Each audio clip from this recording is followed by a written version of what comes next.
కూకట్పల్లిలోని JNTU యూనివర్సిటీలో నిపుణ సేవా international ఆధ్వర్యంలో మెగా జాబ్ మేళా నిర్వహించారు. ఈ కార్యక్రమానికి ముఖ్య అతిథిగా ఎంపీ ఈటెల రాజేందర్ హాజరై జాబ్ మేళాను ప్రారంభించారు. యువతకు ఉద్యోగాలు కల్పించేందుకు తాను కృషి చేస్తానని ఎంపీ ఈటెల రాజేందర్ హామీ ఇచ్చారు. ప్రపంచవ్యాప్తంగా కూడా నిరుద్యోగ సమస్య చాలా తీవ్రంగా ఉంది.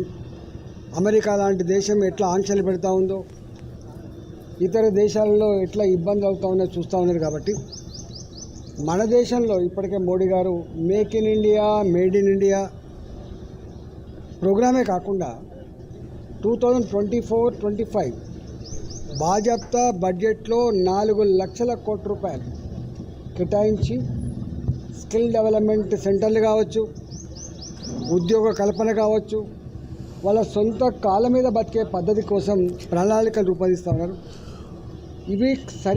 ఇవి మాత్రమే కాకుండా మాకు సేవా ఇంటర్నేషనల్, సేవా భారతి ఆధ్వర్యంలో ఈరోజు ఇక్కడ మా శ్యామ్ గారు వారి నాయకత్వంలో, సుభద్ర గారు వారి నాయకత్వంలో జేఎన్టీయూలో ఒక 20,000 మంది